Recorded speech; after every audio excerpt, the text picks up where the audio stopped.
Good day, people. This is the onXRP podcast. My name's Lee. I'm your host today, and we've got the Lame Lions on here today. Hello, guys. How are you all? Thanks for having us today, Lee. It's an honor to be here. It's also an honor to be a part of the great XRPL community. Let me introduce myself. My name is Amjad. I'm 24 years old. I started up this project with Fabian a couple of months ago. We started in October. We live in the Netherlands, me and Fabian. Ian lives in Italy. Myself, I live in Rotterdam. I've been living here my whole life. My background is in marketing. So I worked at Unilever at the marketing department for a couple of years.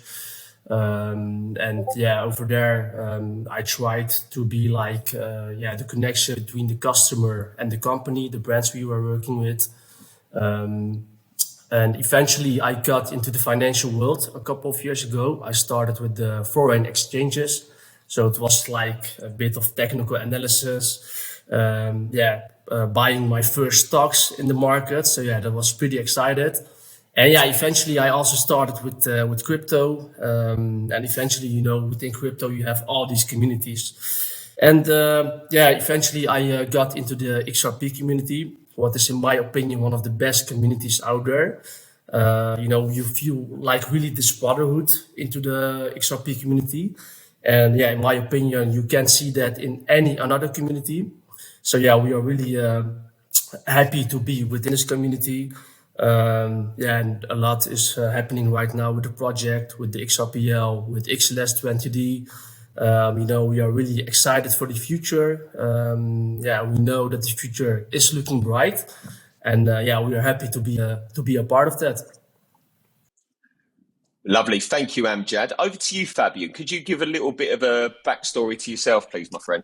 Yes, sure. So Fabian Oschri, 28 years old, almost turning 29, so almost 30. So I'm seeing the number.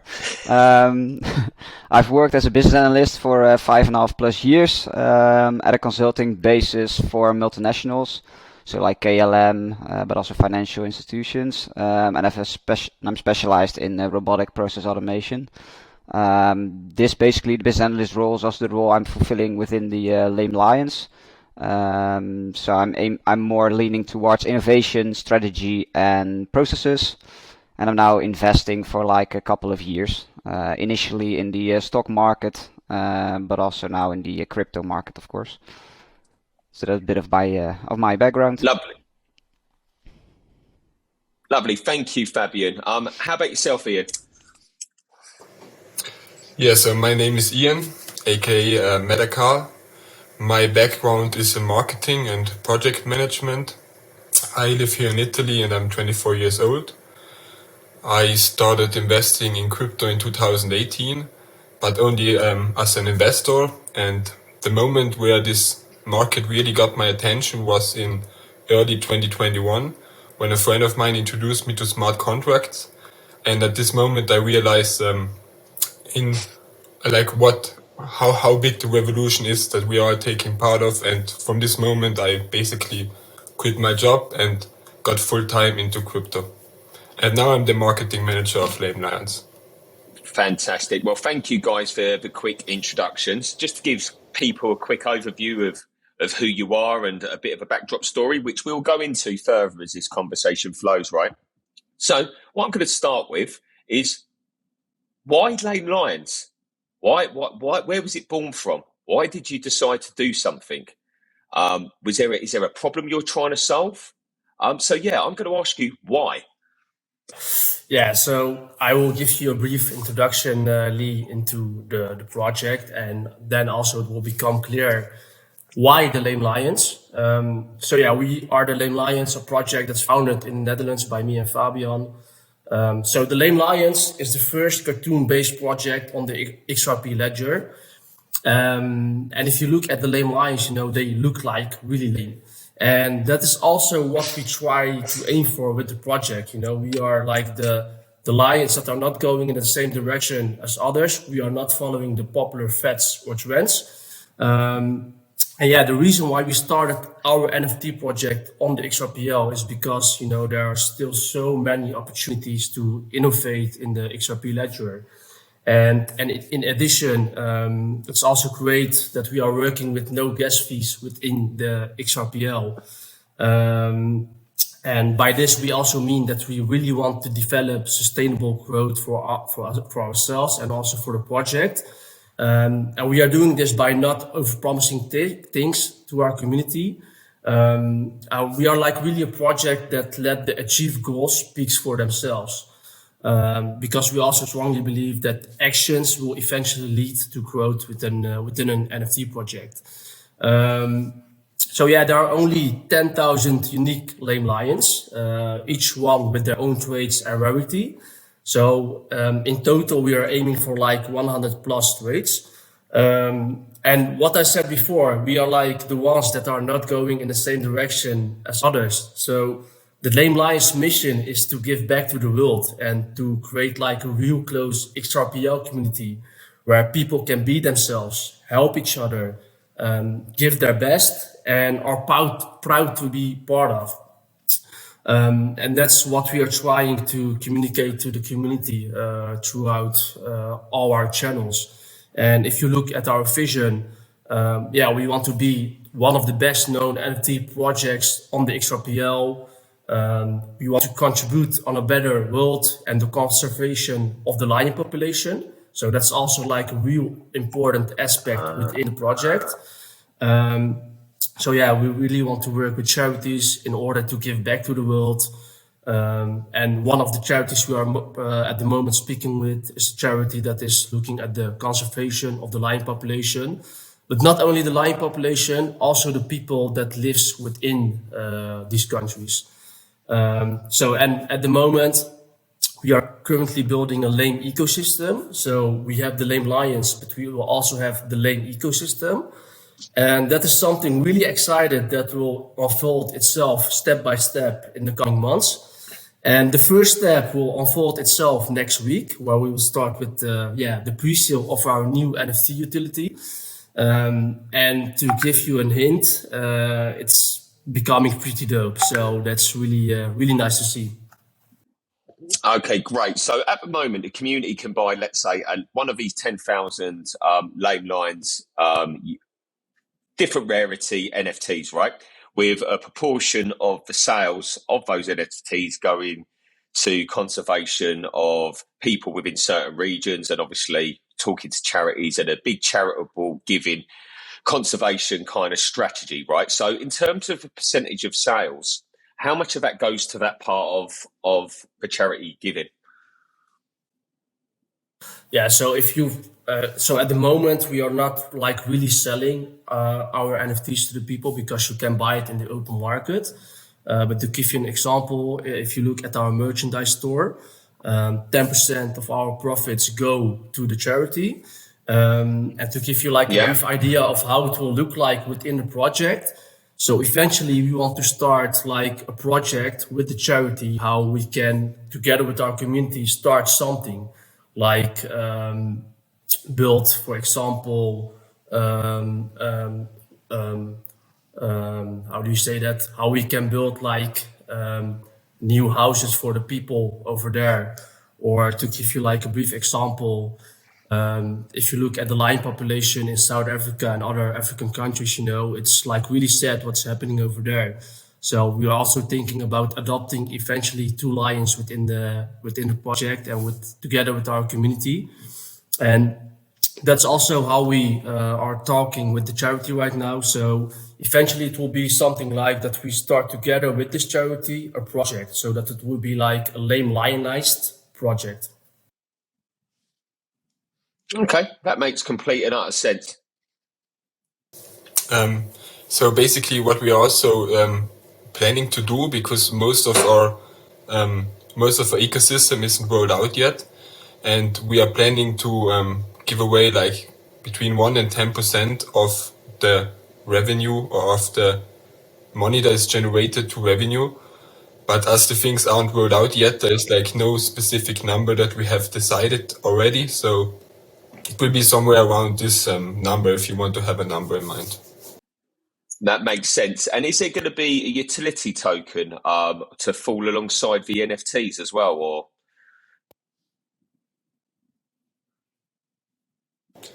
Yeah, so there are a few things on the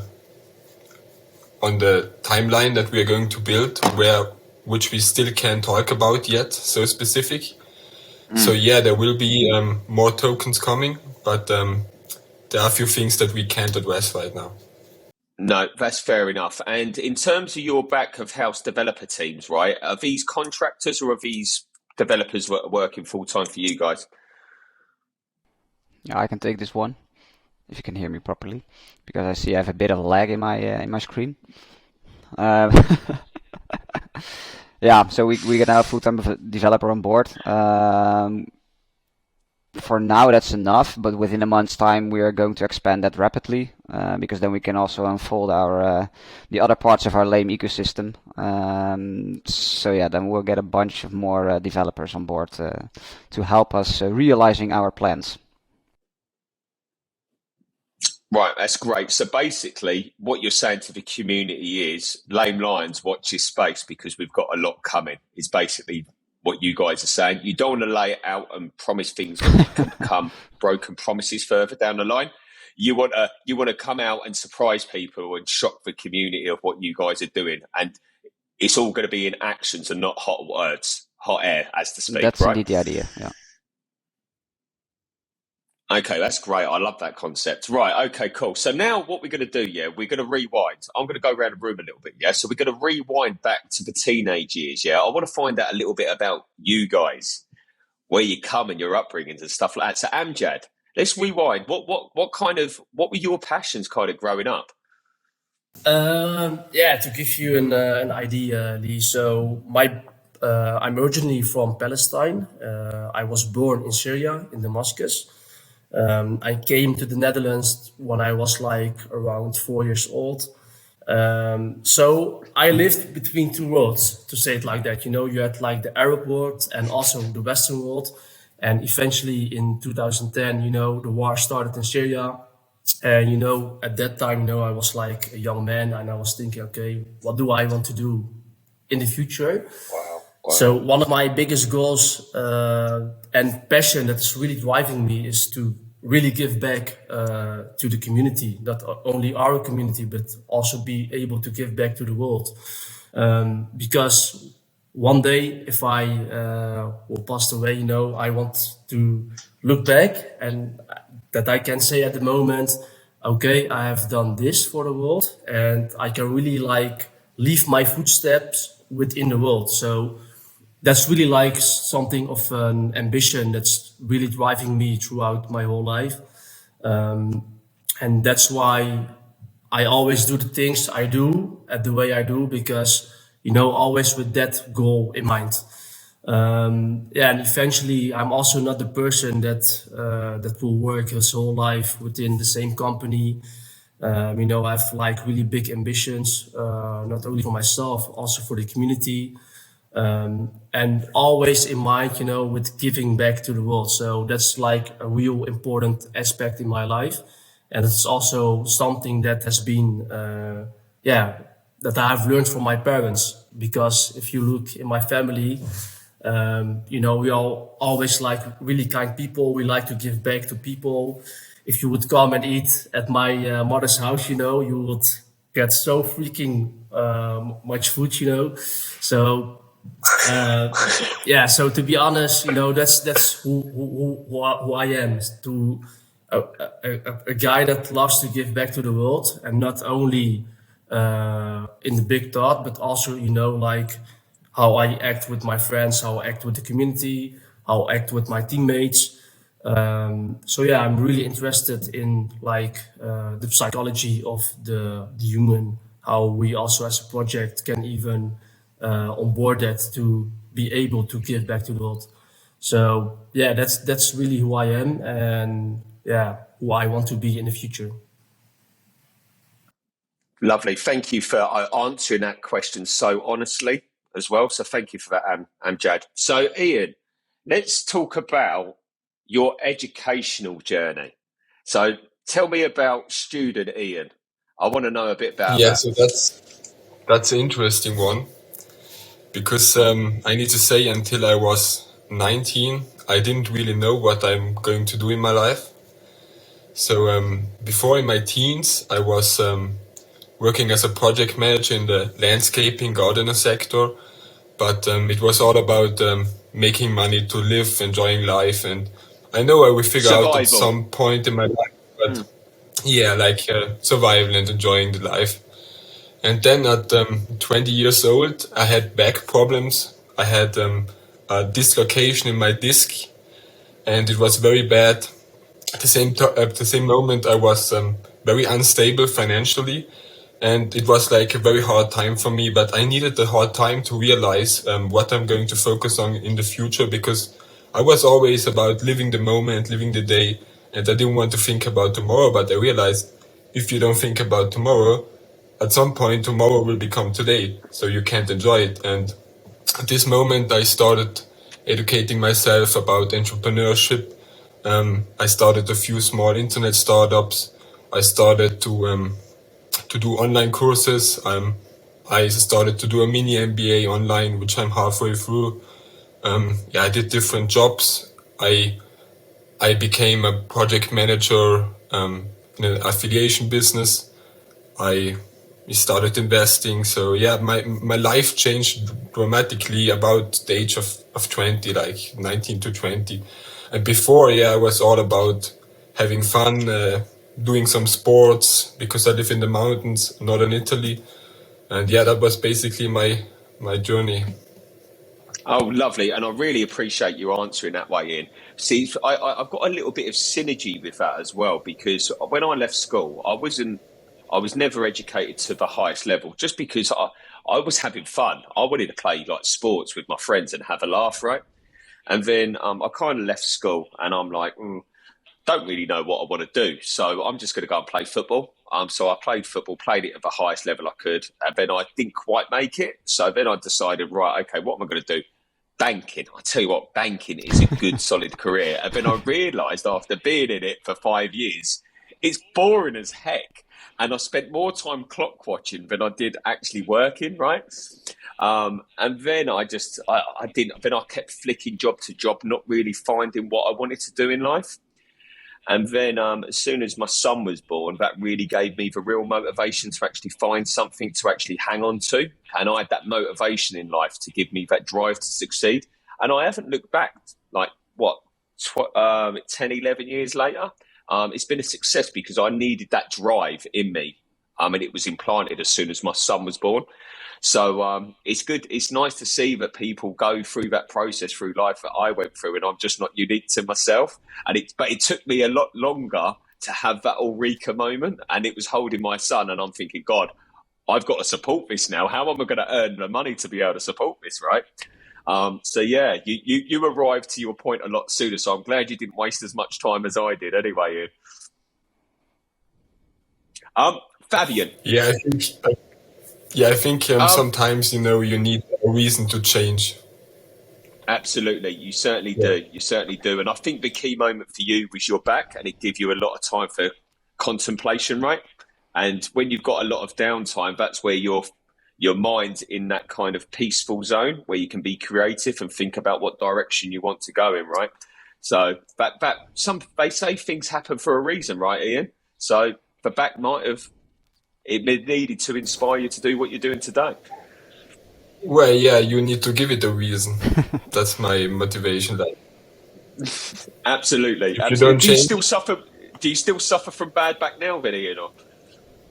No, I'm doing all kind of sports and kung fu and stretching, and I'm completely fine, as if this would have never happened, basically. Oh, great. All right, cool. So, Fabian, what I'm going to do now, I've gone back into the past with Amjad and Ian, right? What I'm going to do now, I'm going to take you into the future. So where's nice. Fabian going in the future? What are we talking about? Let's really go into the future. Let's go 10 years down the line. What are you going to be doing in your head, Fabian, in your mind? What goals have you got as an individual to achieve? It's like if you know me already. I'm always busy with the future, so to say, since I was young already. That's also a lesson for myself. I also need to live by the day, of course. But since I was young, I was already thinking about, oh yeah, an own apartment when I was even 6 years old. So yeah. The future. Yeah, I've always dreamed about being a serial entrepreneur.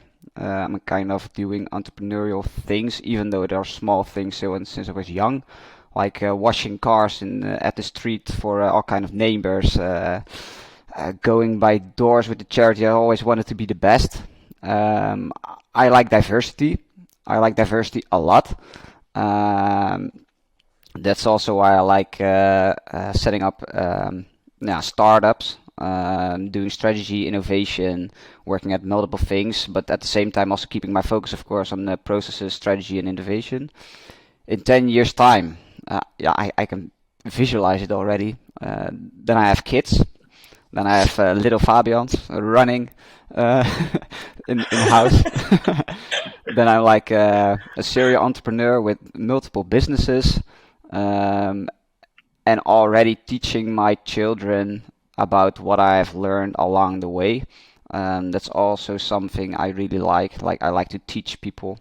So when I was like 20 or something, I taught around 20 to 25 people. I helped them with their math. So I was kind of a teacher already, but I wasn't having the title of teacher. I think I will still live in the Netherlands. Let's see what my girlfriend will tell. But I think in 10 years' time I will still live in the Netherlands. But somewhere in the coming years we will also go abroad and live there, because I always have the dreams of going somewhere abroad, live there, meet other cultures, other kind of peoples. Get inspired by that. So that's basically where I'll see myself in the future. Serial entrepreneur on a strategic innovation level and a personal level with little Fabians. Or Fabiennes, that's also fine. Oh yeah, absolutely. We can't pigeonhole ourselves one or the other, right? Well, do you know the couple of things what you said I connected to immediately, right? There was one thing you said about being like an entrepreneur at heart when you was a child, and you always kind of wanted to do something and be the best at it. I remember like I kind of run a tuck shop at school, so I used to go to the wholesaler and buy chocolate bars and sweets, and I used to take them into school and sell them to the students, right? So I come home and I was making more money than like my parents. And I'd done that, and then I always had the next big idea. Then I was selling football boots, or I was always selling something, and so I really connected with that. What we had when I was young, same with my brother, we received some war items from some relative of us, and we were like 8 years old or something, and I had my bedroom, and we kind of set it up there like it was a museum. So we invited people to come over to our war museum in order for money. So that was also some entrepreneurial experience, which is really nice. I forgot about it, but you, because of this podcast, I'm already remembering. Sorry? Were you a failed entrepreneur, or did you actually make money with your war museum? Or no, yeah, we had friends over who actually paid. Yeah. That's quality, isn't it? It's really good. You got to sell it, right? Else that you said. Absolutely. It's all about the selling. So there was something else that you said. Go on, Amjad. Yeah, that's also really funny. You know, we are all talking about how we were acting when we were childs, and you can like really see that we were having like our dreams. We start working at a young age in any kind of way, like Fabian with his War Museum. And, you know, it's like really funny how eventually that time like really learned you a lot of lessons. So, you know, it's just a war museum in your room, but eventually, you know, you learned a lot of lessons of it, and it's like really valuable that you have done it. So that's really nice to see, in my opinion. No, absolutely. And I'm a believer of every day's a learning day, and you're never a master of all, but you know a little bit of everything, right? And every road I've been down, sometimes I've got to a dead end and I'm like, right, okay, I now need to get onto another path. But what I'm going to do, I'm going to take the skills that I learned from that path I was on, which was the incorrect path at the time, right? But I'm going to take what I learned from that over to this new path. And I always believe if you take honesty, integrity, transparency, and professionalism into whatever path you go, you will do well and you'll be held in high regard.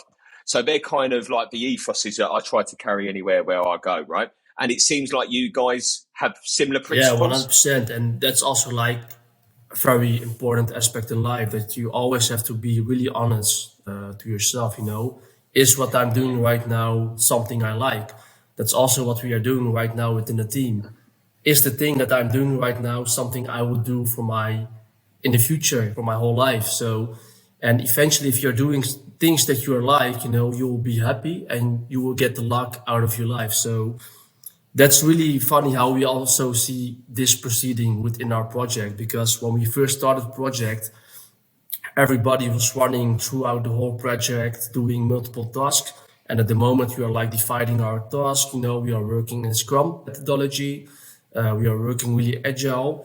And at the moment, you are seeing the results of doing that. So, for instance, I'm not the person that wants to make all the designs.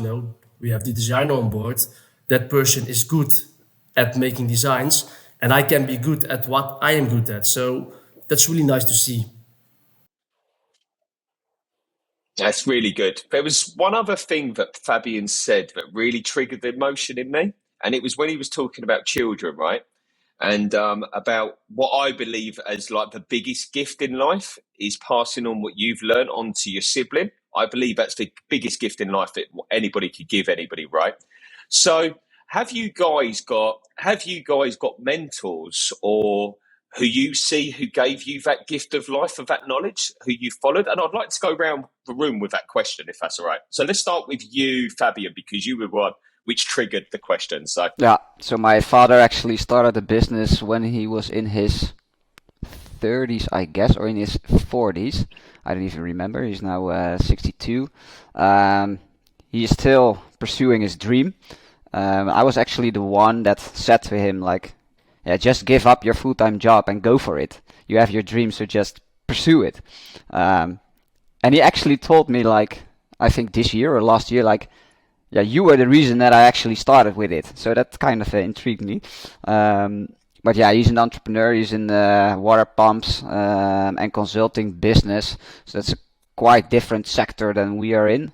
But he already launched now his e-learning platform in water pumps, and he's one of the first globally. So that's also a nice thing. So yeah, I'm learning from him what does work, what doesn't work. But also on the personal level, I see in a family situation what is working well and what isn't working well, like with my mother, father, but also like with him and us. Yeah, if you're setting up a business, it consumes a lot of your time. That's also the thing I mentioned to my girlfriend, like, okay, now's the time to set up the businesses and to do most of the job, because if I have kids, I also want to be there for the kids, of course. So she's supporting me well, and that's nice. So both on a personal family situation level, I gained experience, so to say, and gained knowledge, but as well as what is working within a company. And yeah, he's really triggering me, of course, as well to pursue my entrepreneurial dreams. And my brother is the same, and my sister is also the same. So I think it's within our family blood, so to say. absolutely. So the family motto really from the Fabian side of the family is basically your role model is the father, whose basically motto is to go and reach for the stars, go after your dreams, Yeah, basically. even though at an older Brilliant. I age, love so it. that's nice. That's good. That's good. Right. Ian, over to you. Let's hear from you. What about your role model or Yeah, inspiration? so yeah, when it comes to mentors, I need to say that in my real life, I have like no one that I would consider now being my mentor. I mean, I have my role models, like my parents, and for example, hardworking, caring for family. But when it comes to business, I really need to say I don't have like a mentor in my life right now. I'm really looking forward having one someday. But I gain a lot of knowledge from the internet. and I have a few people that really inspire me. For example, just to name a few, Tony Robbins. When it comes to cooking, for example, Jamie Oliver pops into my mind. When it comes to marketing, Gary Vee. When it comes, crypto, for example, Sam Bankman-Fried is like a very big inspiration to me. Arnold Schwarzenegger, of course, is like very inspiring as well. What he has, for example, his calves. Just a very short story why he's so inspiring to me. His calves, they were so super small when he was young. He wasn't willing to show them even in pictures. And basically it was his weakness, but he started training his weakness so much that at some point they became so big that it was his strength. So basically that shows me that if something is your weakness right now, tomorrow it can be your strength. And just these are a few examples of people that I get inspired on the internet. Lovely. And to be fair, you sound a little bit like Schwarzenegger. You do sound a little bit like him from your tone. Say hasta la vista, baby. Go hasta la vista, baby. Go on, please. Hasta la vista, baby. I'll be back. Well, that's funny because... thank you for sharing. Thank you for sharing that, Ian. And you know what? I can connect with that most because my family, I come from a safe family, as to speak. And let's say my father went around loads when I was a child, kind of thing, right? My mum brought me up mainly. So from my point of view, I had to self-educate, and I really didn't have that mentor in life. And it was really the desire that I set out myself. So I didn't really have that mentor. So I do really connect with that. And thank you for being honest as well, Ian. So I really do appreciate that. How about you, Amjad? Yeah, so for me, it's like the same as Fabian, to be honest. So if I look into a role model, that would be my father. My father left Syria 30 years ago to come to the Netherlands. He left the country without even having a lot of money, leaving the country without family, going like to a country where he doesn't know anybody. And all to give us a better life in the future. And for me, that is something really special. And, you know, I'm grateful that my father made this step like 30 years ago. And to make this step, you have to get balls at that moment because you're leaving a country. He was having like a good job in the country at that time. But he saw already 30 years ago, I want to give my children a better life in the future. And that is for me something like of a real role model. And eventually I want to give something back also to my father and to my mother because they made this step to give me this life. And if you look at the result, what happened in Syria, we have seen a war since 2010. And right now I'm living here in the Netherlands. I don't have to care about anything. And, that's also something that I'm thinking about a lot, why I am here at the moment and somebody else in Syria is living there in a war with no food. And that's really something that is going through your mind, a lot. And that's also why I said to you, I want to give back to the world because I got this opportunity to be here. And that also means that I want to give back. And yeah, that's it, man. Wow. And do you know what I've loved about this interview? One of my favourite ones so far, I must say. It's the honesty that comes through from you guys, and it really does. And I'm not just saying that because you guys are in the room, but honestly, the honesty in the answering the questions has been fantastic today, and I've really loved the chat. So I want to firstly thank you all for giving us that honesty. I'm going to be looking closely at Lame Lines in the future to see what you guys are going to bring out. I really am. And if you guys ever need any help or anything like that, feel free to reach out. And my DMs are always open for you guys because I like open, transparent people. But no, thank you again for coming on. So over and out on XRP, and we'll see you next time on the next podcast.